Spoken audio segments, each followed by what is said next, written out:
Hey, thanks a lot, Dr. Elias.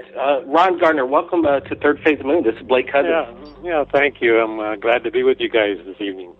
It's good to have you back. 2 weeks ago you spoke with us on Third Phase and shared with us amazing information in regards to Area 51 and J-Rod. And, the video we posted and the radio show, in less than 2 weeks, it's up over 103,000 views. And, really? People are... That's great.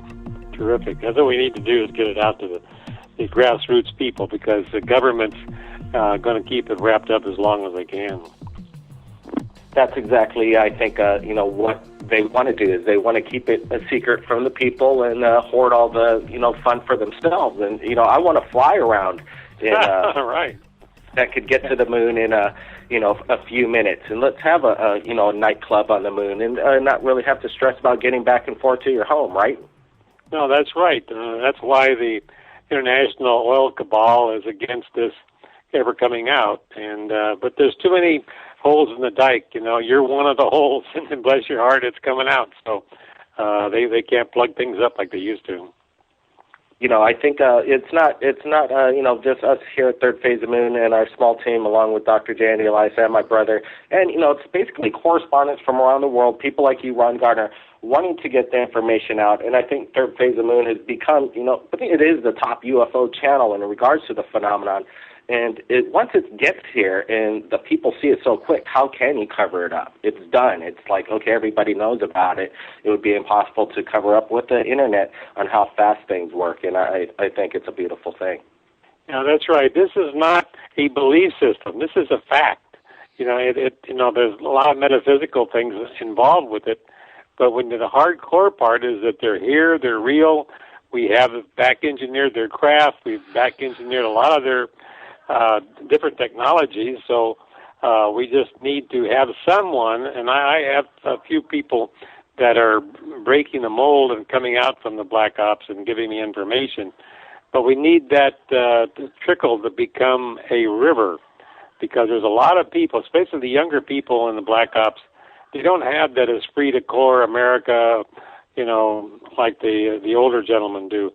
I think Edgar Mitchell is a wonderful human being, but he won't name names.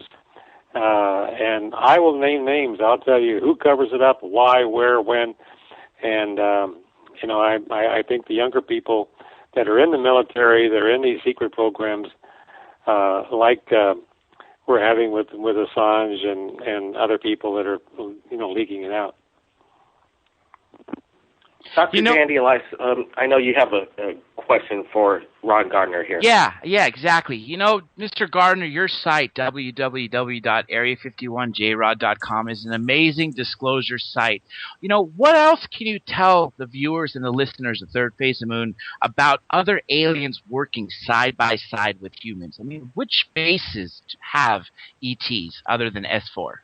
I'm glad you brought up the site. I always like to say to people, if they have the site up when we're talking, I can refer to certain images there, and we can talk about the images. So it's area51jrod.com. So your listeners and viewers, if they pull that up, they can see the site there, and I can answer certain questions as we get to Q&A.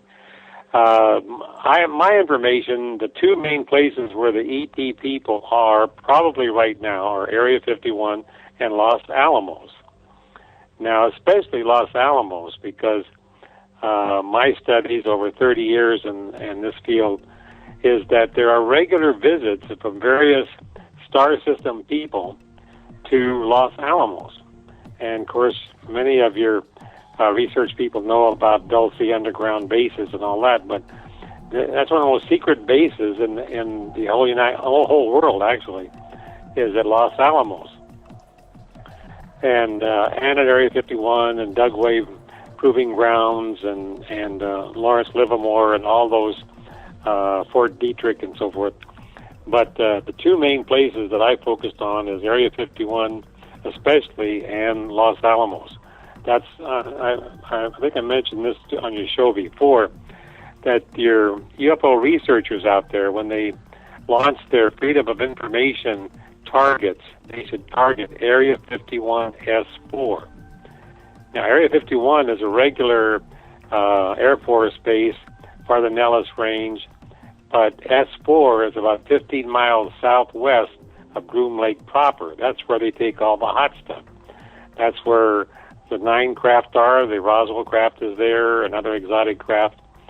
And that's where on the 4th level down below Papoose Mountain, right opposite Papoose Dry Lake, that's what I consider, no one's actually said this, but I feel it's like a quasi-embassy.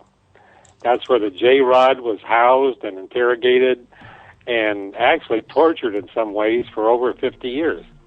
But he came here as a volunteer, as sort of a sacrificial lamb, if you will, because he's a future human. They're our cousins. Now, there's some ET people out there that are not related to the present-day humans, but this particular one that I focused on, the J-Rod, and I might tell your listeners why that code name J-Rod. The military has a unit called the Sigma Unit, and the Sigma Unit's job is when they meet ET people from other star systems, and there's a variety of different ones, that system has to be translated into understandable English and vice versa. Now, these beings from other star systems have brilliant minds, probably 10 times more IQ than we have, so they pick it up quickly. So when the J-Rod person, his actual name is Kiala, landed near Kingman, Arizona in 1953, there were at least 3, maybe 4, I'm not sure the number, and 2 of them were taken to Los Alamos, but this one being was taken to Area 51. And when the Sigma unit was discussing with this person, he pointed to 10 on the keyboard, which is J, and he made a motion toward the rod, which is Egyptian and Mayan for 5, meaning 10 and 5 or 15. He was from 15 light years from Earth. Now, it's real hard for the average person and the scientist to understand that. But Michio Kaku, the leading scientist in this field, has said on many occasions, it isn't linear. It's folding space-time. So this being came here 1953, and he left in 2003 through a Stargate portal in Abydos, Egypt. Now, he was here for all of 50 years, and, it's an abominable thing that they call him the ambassador, but the other people there, the military people, made fun of him. They called him Stumpy and Bright Eyes and kind of made fun of him because he was sick and he couldn't walk very well. And so that's where the J-Rod code name came from. Now, there are other J-Rods also at Los Alamos, and the person I get most of that information from is Bill Uhouse. He's passed on about 3 years ago, but his son is a good friend of mine, and his son has told me quite a bit about his father and how his father actually worked with ET engineers at Los Alamos and in Area 51. And they were building spacecraft, back-engineered spacecraft, so that our scientists and our pilots could learn how to fly these things. Because they're real tricky to fly, because when you're going into hyperspace, you're bending space-time. So that's why, there's a lot of people that know about the 1942 in Los Angeles. There was a huge UFO that was hovering over Los Angeles, and the military fired 1,500 rounds of ordnance against it. It didn't affect it.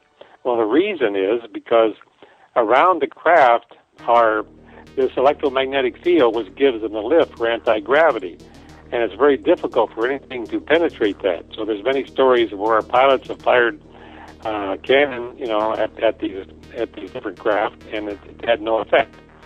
So even there's stories that people need to. In fact, I need to maybe say this here, is that when I say anything, Google knows everything. So all I have to do is write it down and Google it. I don't have time to go into all the details, but if the people will check into the Nazi craft, their Hanabu craft. There's actual photographs of Nazi flying saucers with Panzer tank weapons on them. It was very unwieldy because it made it off balance, and it's very difficult to fire those cannons with this orientation field, this electromagnetic field. So the main weapons that they have developed at Area 51 are like laser beams, and those are the ones that can penetrate, armor 10 inches thick and all like that. And Go ahead. The technology is being reverse engineered, and the people are harvesting a lot of information for themselves. Right now, NASA's developing, food that they could make out of a printer. They're going to be printing up food. And since J-Rod was from the future, and he's basically a human evolved into what he is, looking the way he does and his larger head, do you think the food that was in Area 51, obviously he had to eat there, it must have been a lot different in the future than what it is now? What kind of food was served to him?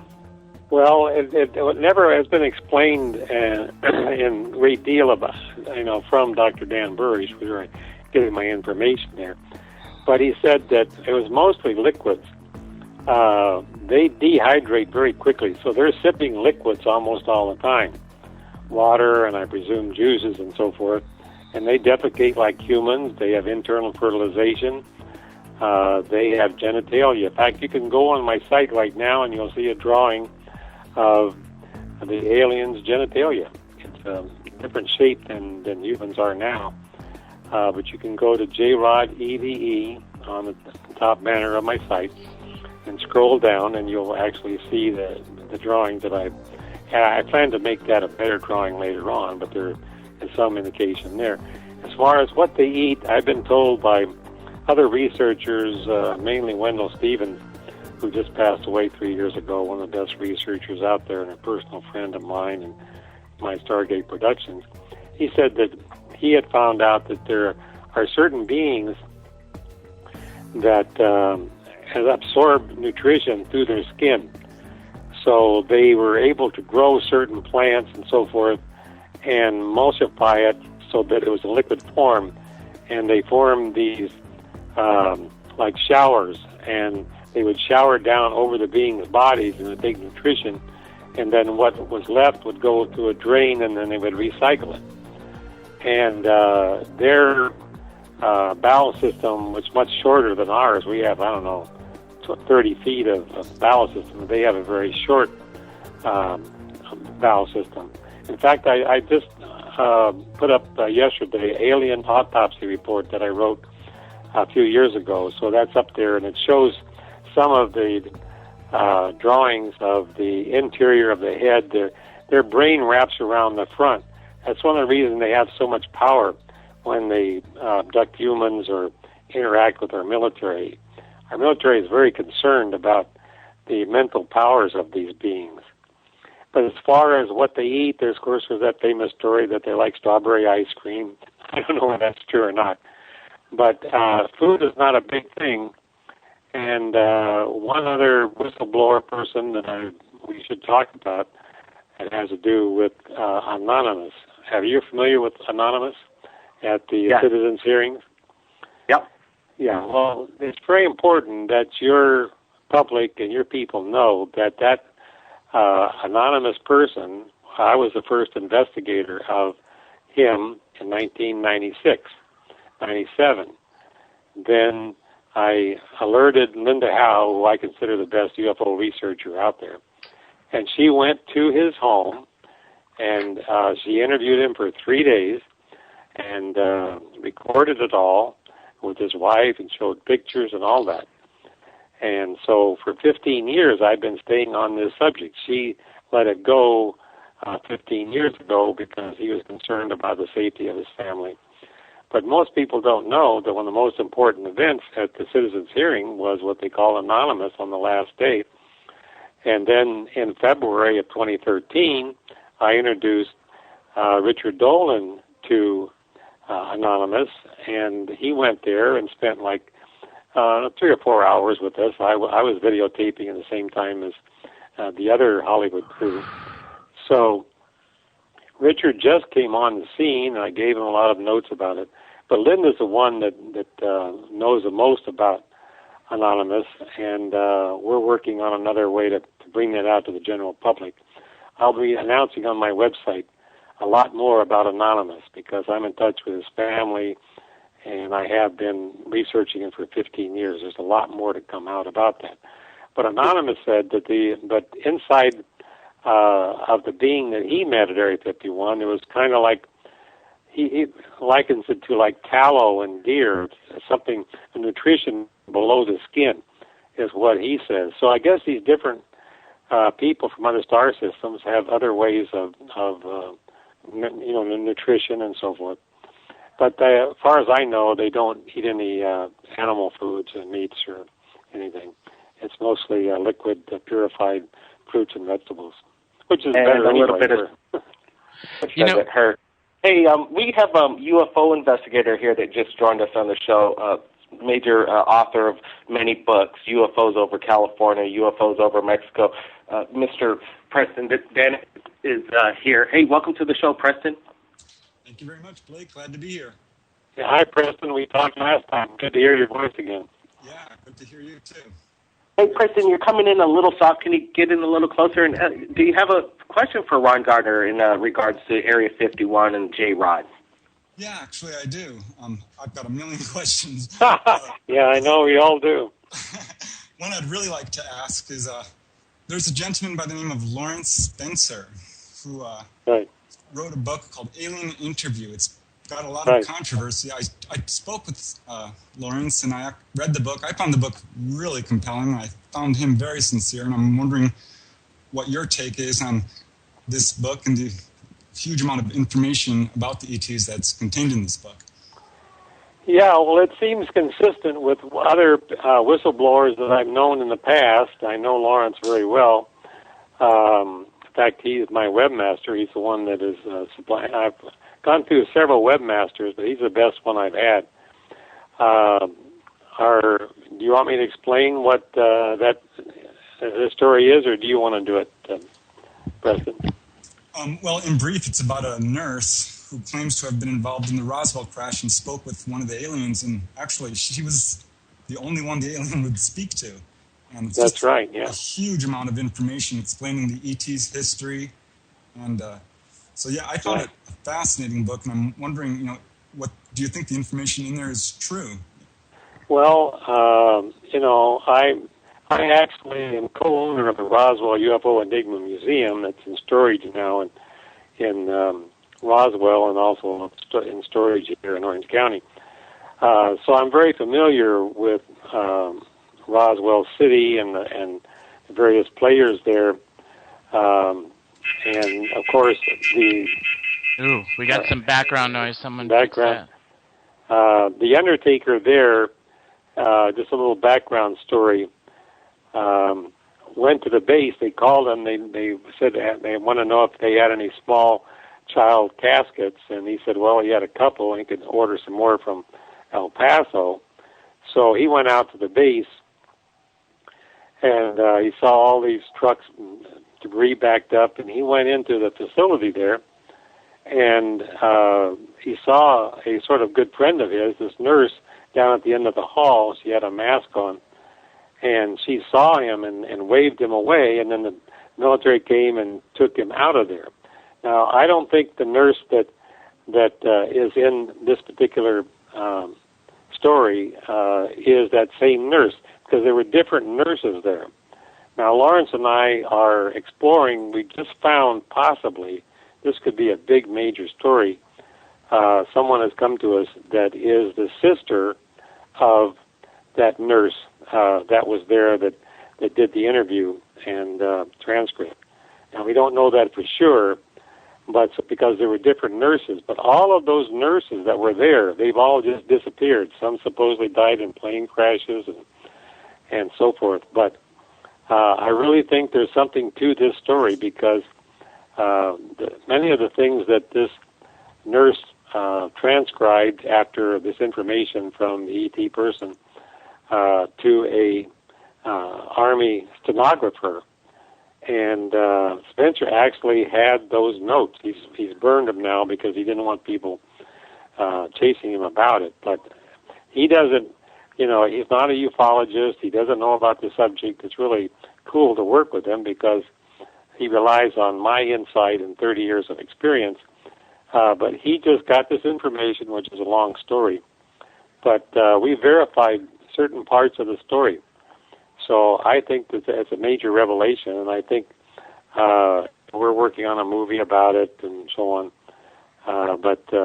Yeah, that's something. I'm so glad that you're aware of that, Preston. I'm happy that you have researched that.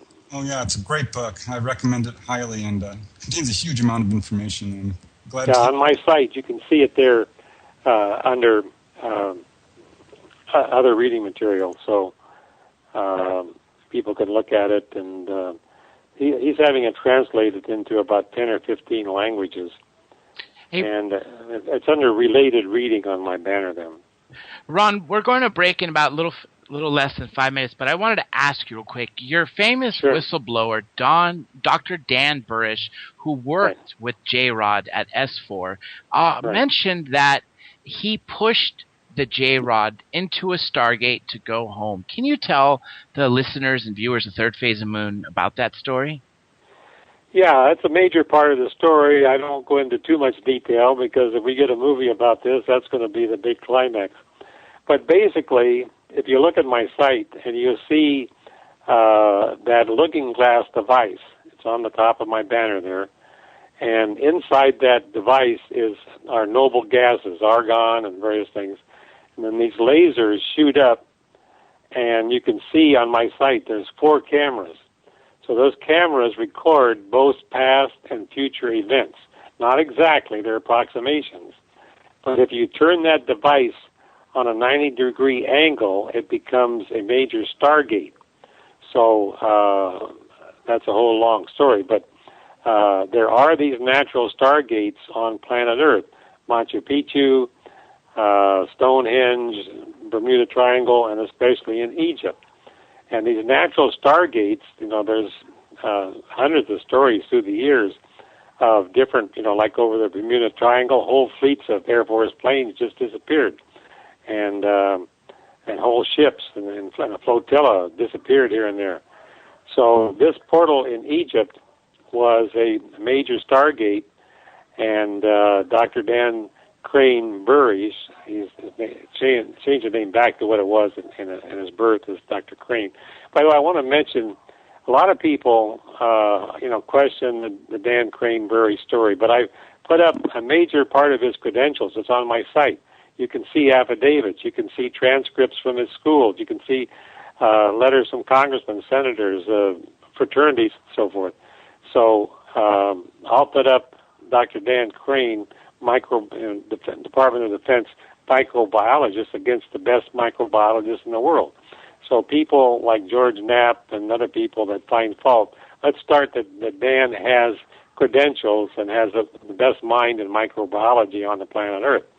So that said, because Dr. Crane was abducted when he was 9 years old, not far from where I'm sitting right now, it was in Lakewood, California, at Mayboyer Park.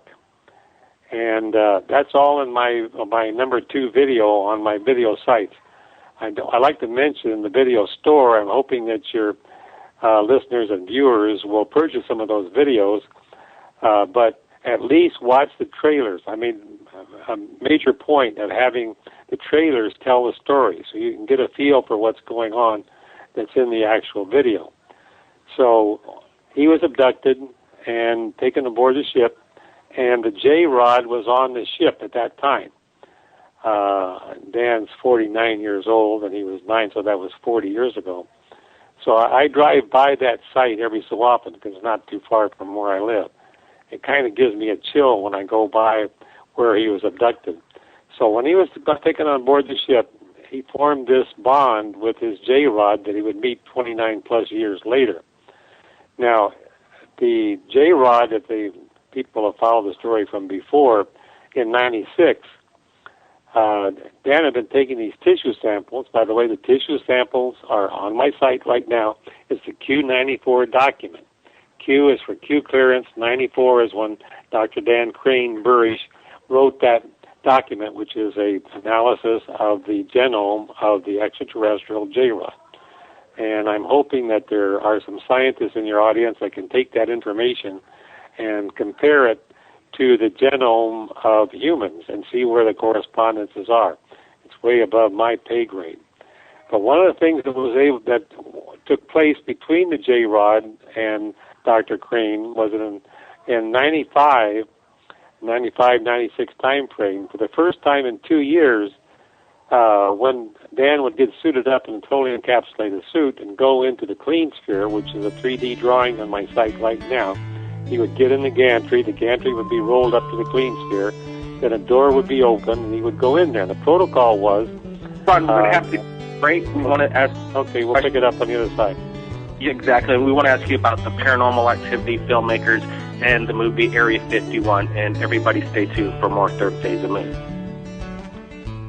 That's right. We are back. Third Phase of Moon Radio live right here at Revolution Radio. For all you out there, make sure you check a look at Third Phase of Moon on YouTube. Plenty of videos out there, almost 700. We are on the line with Blake Cousins and famed MUFON researcher and author Preston Dennett. We are speaking to Ron Gardner, and just before we went on break, Blake Cousins had an amazing question to ask Ron. Blake, take it from here. No problem. Hey, thanks. Go ahead and ask the question again. I'll explain it.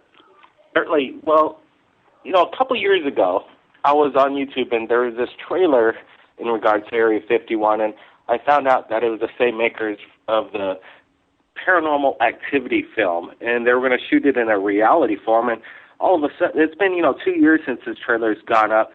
It looked like it was going to come out a year ago at least, but now there's no write-up on it. It's basically, did they shut this movie down? Yeah, no, I'm actually in that movie. Yeah. I can tell you a lot about it. I sure would like to know, and if you have a final cut video, if I could take a look at it, that would be amazing. No, Paramount's in post-production on it right now.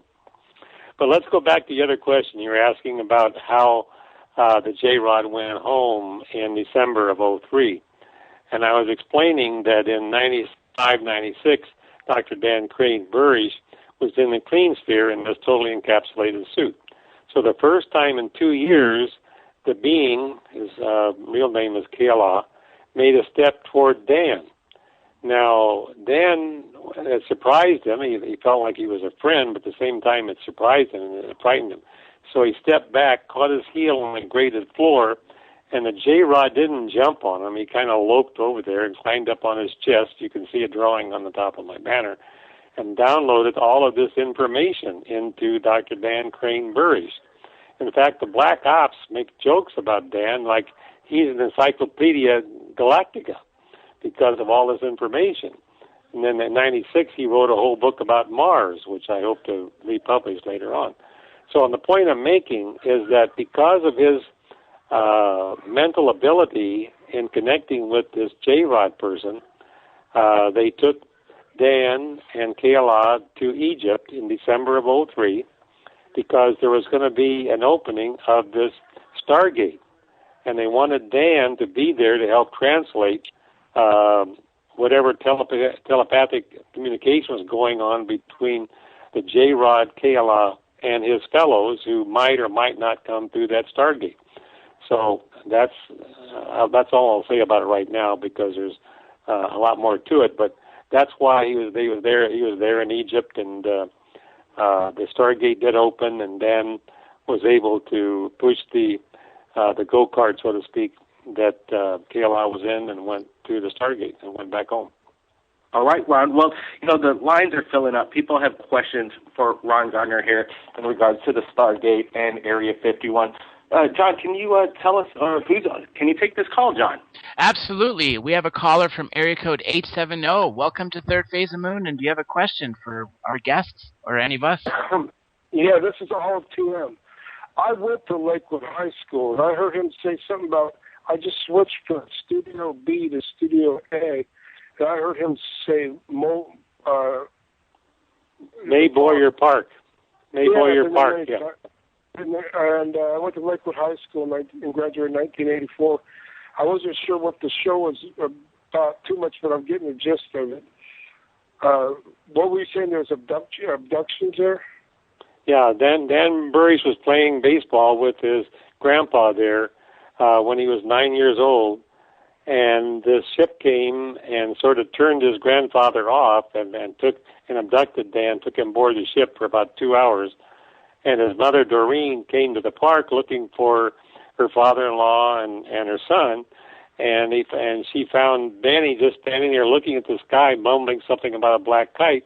And Grandpa was over by a tree, and that tree is there. Like I mentioned, I go by there every so often, and I look at that tree. And so he was taken on board the ship, and he was just transfixed. Is that the park that's got the military plane in it? I'm sorry, can you guys repeat? I didn't get the question. Is that the park that has the military plane in it?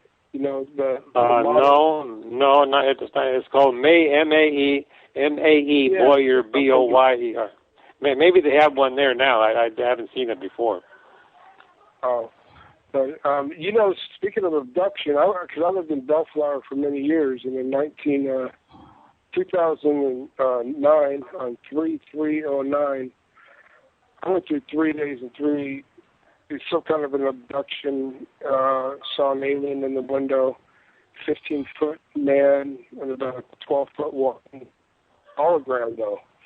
I was still in the place, though. I was still in the house, but I felt my whole body moving and going through like a vacuum of space, but at the same time, I was still in the room.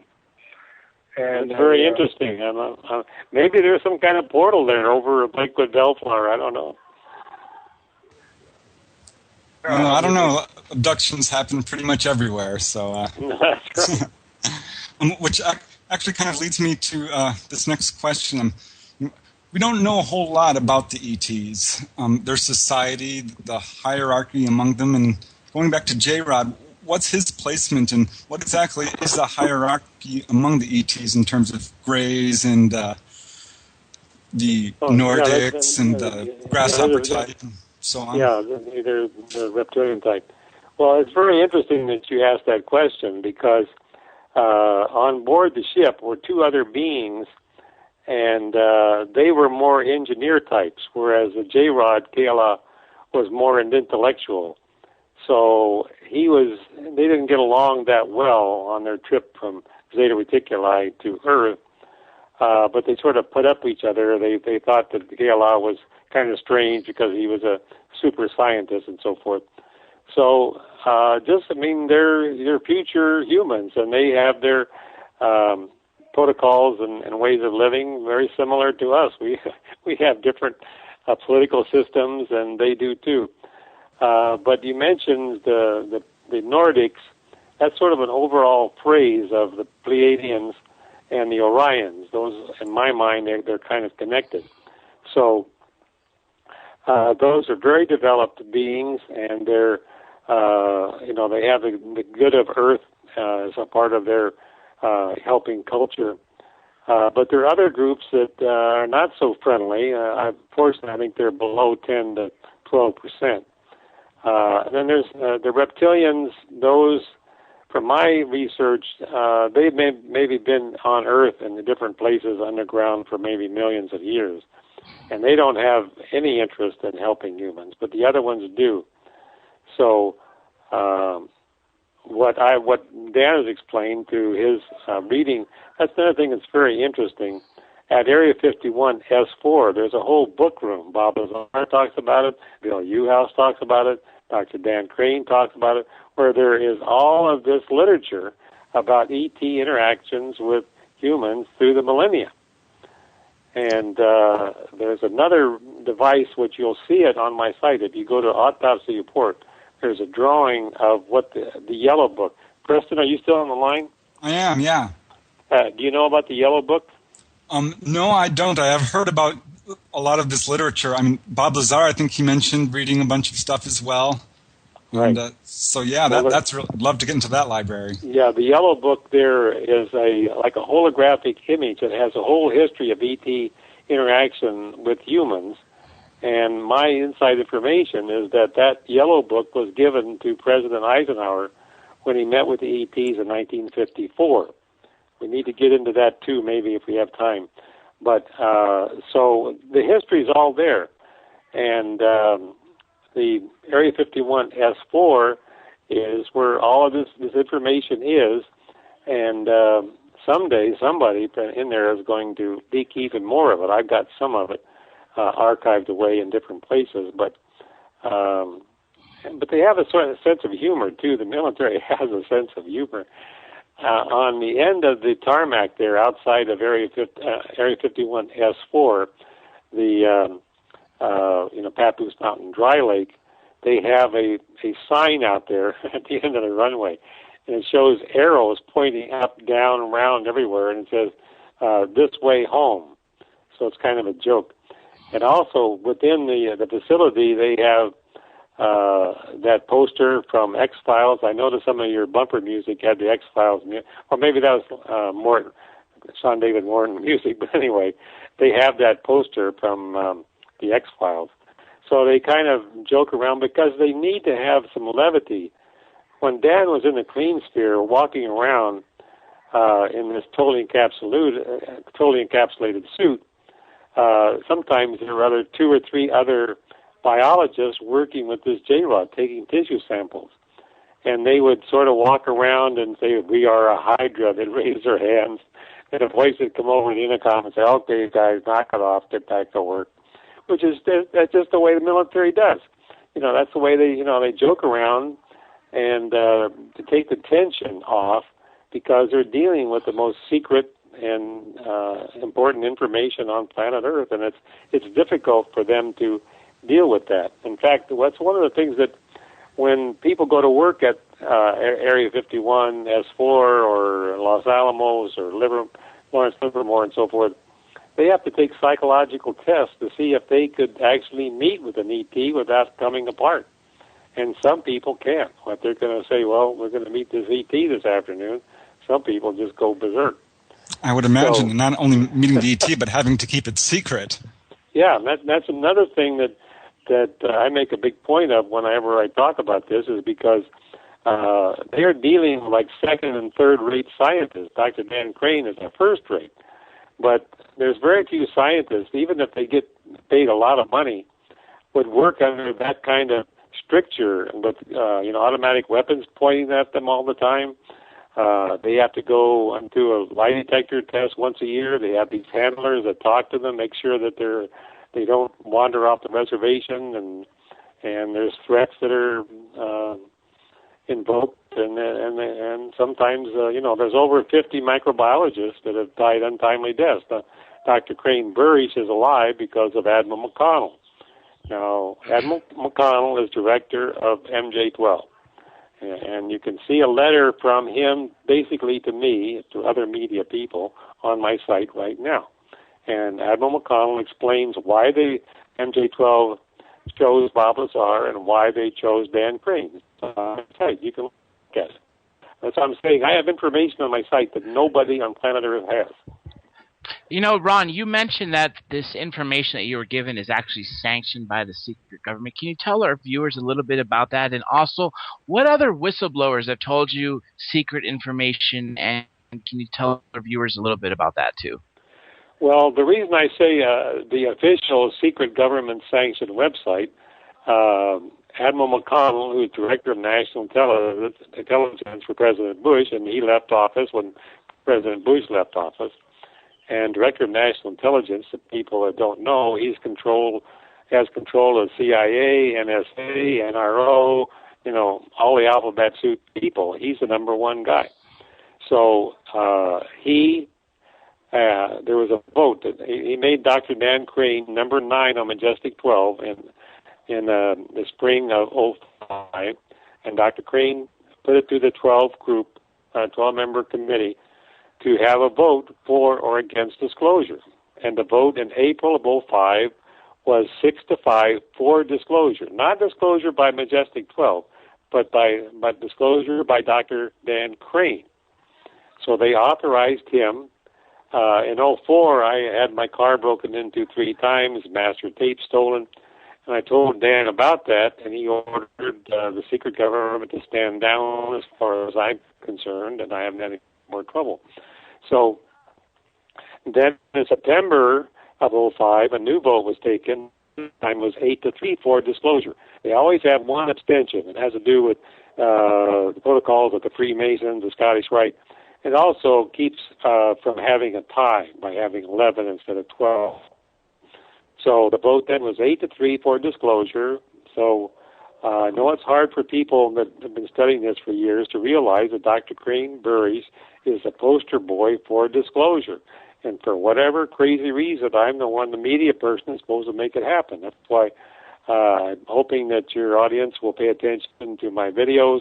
I have a lot more. I've produced over 100 videos. I only have about 13 or 14 up there now.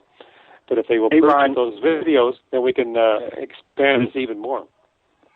That's exactly right, Ron. And, we are getting the word out. Actually, as you were speaking, this is Blake Cousins. We're getting videos as we speak live on the radio, and we just received one from Mako Cloud. And I was just reviewing it while you're speaking, and he looks like he's climbing over a fence. He was meditating for an hour, and all of a sudden you see this flying rod just like shoot out at him. He didn't notice it until he looked at the camera afterwards, but just, more incredible video coming into Third Phase of Moon Live. We're trying to get the word out. People, if they've captured anything amazing, the best way to get in touch with us is... Well, that's great. You guys are doing a wonderful job. It's terrific. So basically, Area 51, J-Rod, what do you think it's going to be there? People saying it's maybe moved to Utah and Area 51's irrelevant. No, that was disinformation. They spent billions of dollars there. They're not going to move that. The satellite, if you look at the Russian satellite photographs, they're still building more buildings there. That was an article in Popular Mechanics, which was, from my opinion, was disinformation. Now they have things in Dugway that are similar to Area 51 S4, but no, it's a thriving. It's like a mini city there. They have tennis courts and basketball courts and swimming pools and all kinds of stuff. They're not going to do that. So do you think it's going to be there and be kept a secret? Do you think maybe one of these days it could be a tourist attraction? Yeah, I know. I have this vision of a movie. If you remember Independence Day, the movie, they were all going toward, Area 51.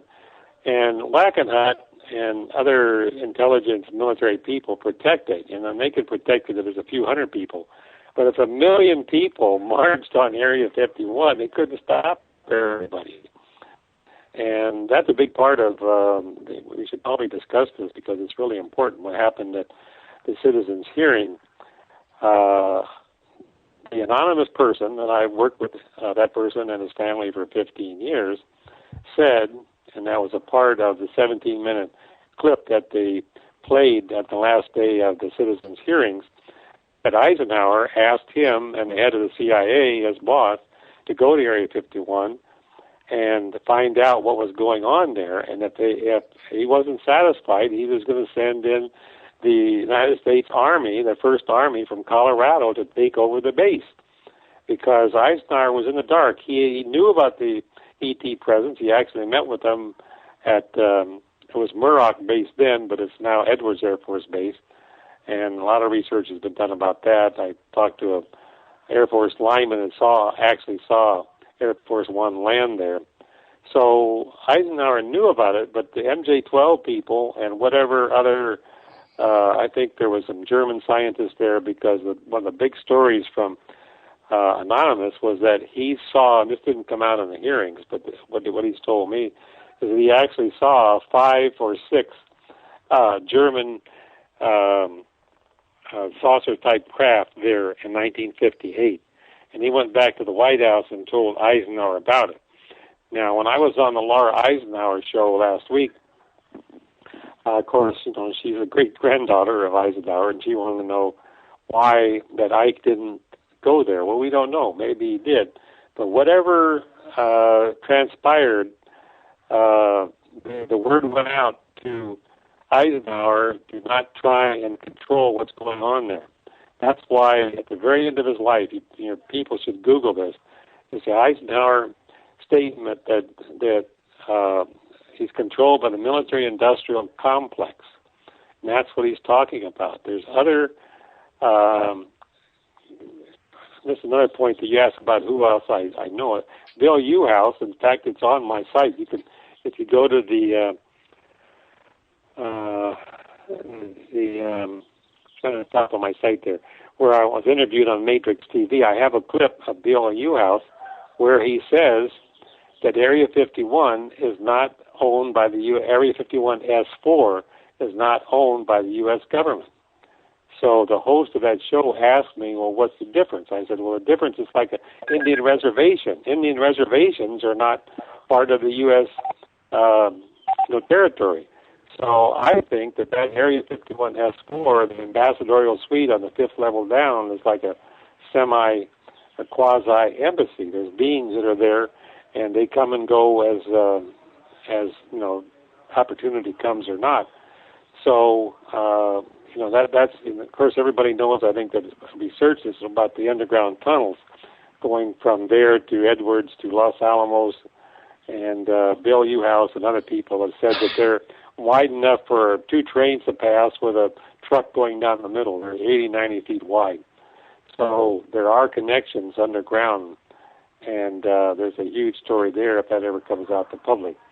But sometime, somewhere, somehow, the public will be brought into what's being stored there. George Knapp asked Bassett last Saturday or Friday, whatever it was, where's the proof? Where's the proof? So if George Knapp asked me that, I'll say, George, the proof is at Area 51 S4. That's where the 9 craft are. That's where the bodies are, both alive and dead. That's where the hundreds of hours of film and video, tissue samples, and very incubation paraphernalia there. There's audio recordings. There's video. It's all there. But someday, somebody, somewhere, and just like I've gotten the leaked information about the Q-94 document, other things will eventually come out. And Majestic is ordered the Black Ops to stand down about this. Ron. So that's why I say sanctioned. My side is sanctioned by the secret government. Ron, we got a couple minutes left, but real quick, we have a caller. Do you mind, Rick C.? He's also a host on Revolution Radio. Ask your question real quick. We'd like to get Ron's response, and we'd like to close out the show with everybody, if you don't mind. Sure. Okay, great. How you doing tonight, guys? I'll be real quick about it, and I'll take my answer off the air. I'm a long-time listener of L.A. Marzulli, Len Marzulli. He's done several movies and books, The Watchers, and he believes that we are in the days of Noah, and that, end-time prophecy, and that these beings are definitely not visitors from another planet, but interdimensional demons. And I called his show once, and I asked him and a guest, I said, if these guys were, here to help us, how come, 60 years has gone by since we supposedly made contact, and the world is getting incrementally worse? In other words, let's say, okay, we made contact around Roswell and Eisenhower did. Wouldn't we have free energy by now, and we wouldn't be at war all over the place and everything? And I just like your point of view on the whole thing, because I personally believe that that they are the top of the pyramid. They are not some galactic federation of light here to help us. And if people fall for that garbage, they're going to be in for a rude awakening, Thank you, and have a great night. Okay, thank you for the question. Yeah, I have a lot of information about that. Some of the beings are demonic, and I would agree with that part of it. But at the same time, the majority of them are either trying to help humanity or they're just indifferent. Now, there's some very important things that are hard to explain in this shorter period of time, but Dan talks about what he calls convergent timeline paradox. You can actually change time, and I recommend people go to the Anderson Institute, andersoninstitute.com.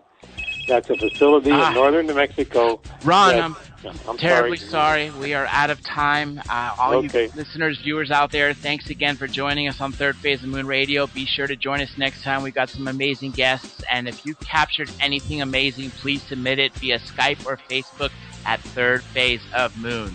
My name is Dr. J.N.D. Elias on behalf of Blake Cousins, Preston Dennett, and all are up. Thank you, everybody. Have a good night. Yeah, thank you, everybody.